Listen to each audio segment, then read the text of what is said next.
Kathy Knoyer here. Welcome to Knoyer Garden Center. Today I would like to talk about all the fall plants that we have. I want to give you ideas and show you plantings on your fall containers. I have a lot of nice product here, and I like to always have something that has height in my containers, something that has some bold color, and something that has some great texture to it. And fall is a short time of the season, so when you plant your containers, you need to plant them full. You don't want to see any excess in there because they don't have time to grow. So you need to plant them so you have instant impact now. And I want to show you some things that have some height here. We have some height with our celosia. We have two different kinds of celosia, which would give you some height. And then we have a different kind of celosia that will give you some color, and the zinnias will give you some bold color. So it's nice to have the height, the bold color, and the texture. And the textures over here would be like your kale and your cabbage. We have ornamental cabbage, and it will have a white center to it, and the ornamental kale will have a red center to it. And then we can also use, for our texture, we like this little peekaboo plant would be cool. So it's just important to get your planters just filled really full. And so fall is a transitioning time of year. So we're going to transition into using all of these fall annuals and even perennials. I've got a little perennial up here, this heuchera. It would work great into your fall containers. Oh, the mums. We have lots of mums. They always bring a lot of texture, and it's okay if everything isn't blooming in your containers at one time. This mum is going to come into color, and it's going to be really pretty, and the container already has some color and some texture in it. For me, the fall time is a different mindset from spring. Springtime, I like to put something in the center and put my like symmetrical stuff around it, but in the fall, I like to put 5 different things in my container. And when I'm using 5, usually it's a container about this size, or 12-inch container. I can get 5 different plants in there, and that's what I really like doing, is putting the 5 different plants in my containers. So you're going to have your containers that are going to be your combinations, and you can also have just plain containers, which we have a plain container of a Denver daisy. This would be really pretty in your landscape or around your front door. The Denver daisies, and then we also have over here the zinnias. The zinnias are really pretty as just by itself, and it will add a lot of color. We have 4 sizes of mums. We have the bushel basket, which is perfect just to set on your deck or your front porch or your landscape right now. You don't have to do anything else with it. Then we have the 2-gallon mum, which you can drop pot this into any container that you have at home, or just plant it in a huge container by itself. And then we have the gallons and the quart mums. These work great in your fall containers that you're trying to make right now. They will be in color. They're just popping into color. They'll be perfect for you. Use some spillers over my side when I'm planting, and this is ornamental oregano. It is the cutest little thing. I love this ornamental oregano. It works great for a spiller over the side. The creeping Jenny works great for a spiller over the side, and so does a lemon coral.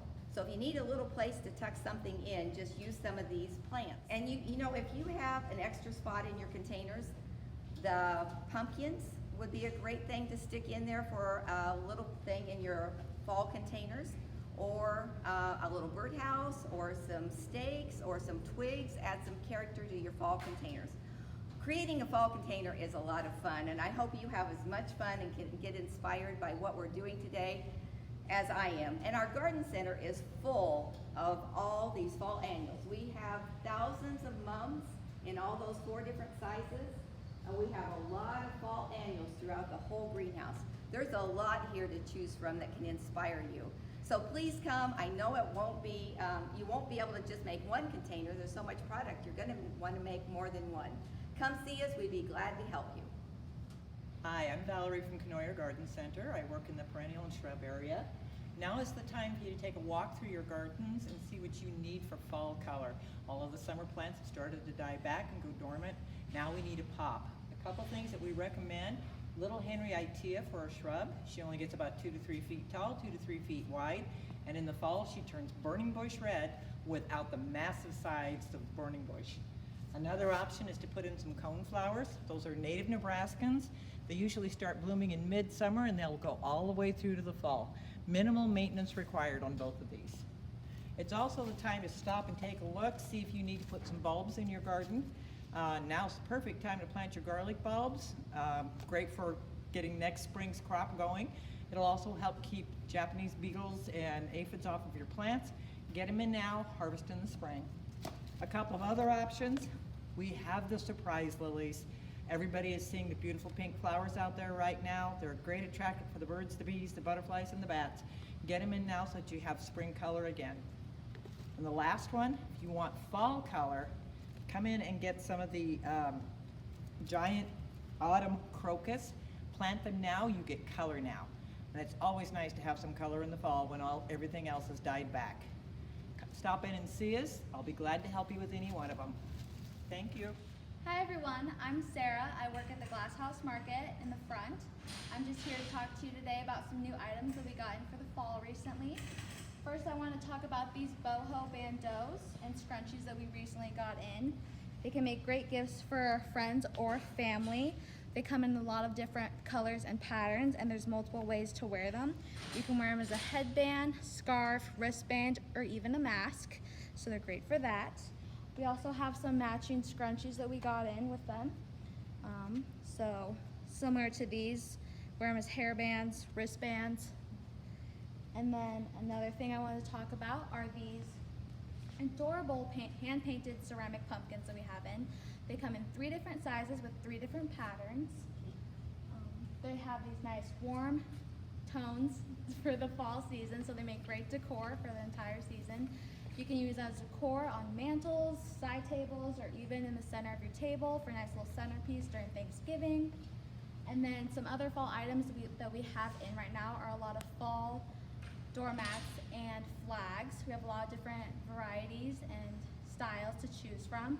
So if you want to stop in and check them out, that'd be great. And yeah, thank you. Hi, I'm Michelle at Knoyer Garden Center, and today I'm going to show you how we plant our fall containers. So we start with the 12-inch floor container, and you want it mostly full of soil. You'll have it down just a couple inches so you have some room to work. And you would choose 5 of our quart annuals for a container this size. So as Kathy said, you kind of want some height. You want like your thriller, filler, spiller. So we're going to go for some height with our celosia. And I usually go through and pick out my 5 different annuals, maybe grab an extra just to kind of play with it and see how they look at first. And I try to get different textures and colors and different leaf shapes, some things that bloom and some things that are maybe more foliage. So I picked out this celosia, I picked out this, basically it's a really colorful ornamental pepper, totally different contrast of leaves. This is a different celosia with the pink leaves, and it does get a pink flower. So let's see how these look in here. And then I also grabbed this gaillardia. We can set that in there. And I grabbed this cabbage. So this will turn a bright white. And that would kind of be down in the front. So sometimes what I'll do is I'll set them in here and see if I like how it looks, and I may switch out other plants. So I'm finding that I have a lot of green here, so maybe I'll pull this out and try it with this little campfire. This one's a Biddens, really pretty, kind of almost drapes over the edge a little bit. And I think I like how that looks. You could also do, you know, the ornamental oregano. It kind of blooms and almost looks like hops. So if you wanted that instead, but I like the height that this gives me, so I think I'm gonna go with that. When I get ready to plant, I usually set them in the pot, just kind of look at it and make sure I like how it looks before I start planting anything. And then I'll take them all out. And I like to start at the back of the container. And to take these out of their pots, sometimes you have to squeeze the pot and gently grab the plant, pull it out. And you do want to kind of tease the roots a little bit and break that up. And you'll dig a small hole in your container and set this plant down and set your tags aside, keep all of those. And when you start planting, you want your planting depth to be about a 1/2 inch or so below the rim of the container, so that when you water, the water can stay in the rim of the pot and sink down into the soil rather than running off the side and making a mess.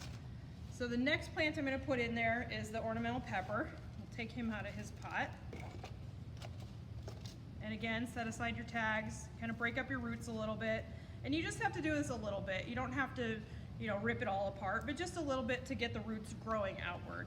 And we're going to dig a hole and plant him in there and fill in around him. And if you need more soil, it's always good to have a little bit extra set aside so you can fill in around it. All right, and then our next one will be the pink celosia. We'll plant him in the side here. So what we're trying to do is we've put the height at the back of our pot and we're kind of gradually going shorter as we're planting.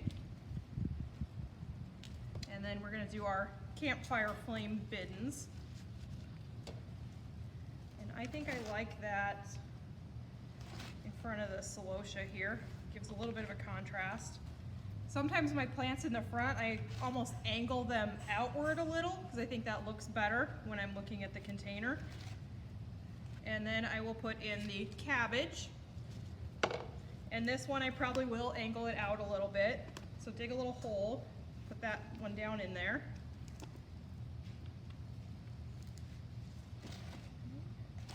And then make sure you fill in around everybody.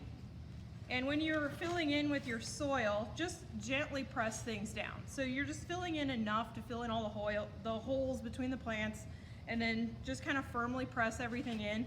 You don't want to compact it and push really hard because then you're losing air pockets for the roots and for water to flow through the container. So you're just kind of just firmly pushing it, but not really compressing all the soil. So once I have my container done, I like to get all my tags together. I'll put all my tags in a bunch, and I like to put those at the edge in the back, and that way I know what's in my container, and if there's plants that I really like, I know that definitely I'm going to buy those again next year, and I can kind of refer to that and see how successful I was with each plant. And the last thing you're going to do is use your Osmocote fertilizer. For a container this size, you can put about 3 of these. So these are super easy to apply. All you do is kind of make a hole in the soil with your finger and just push it down into the soil. So I'm going to put 3 of these in here, and we're going to put them spaced out in a triangle, and that's going to fertilize this container for the rest of the season. I don't have to do any other fertilizing. It'll keep everything blooming nicely. I'm just going to place this outside in the full sun. It can do a half day of sun, but the more sun you get, the better blooms you're going to get on all of your containers. So we invite you to come down to our greenhouse this Friday, Saturday, and Sunday. It's the 21st, 22nd, and 23rd from 10 a.m. to 5 p.m. We will have stations set up with these containers. They'll already have soil in them, and you're going to choose your 5 annuals, and it's going to be $40. So you can come down and make one of those containers to take home with you, and we'll help you and make sure it looks really good and that you're really happy with what you have. No sign up needed, so we just want you to come down Friday, Saturday, or Sunday. Thank you.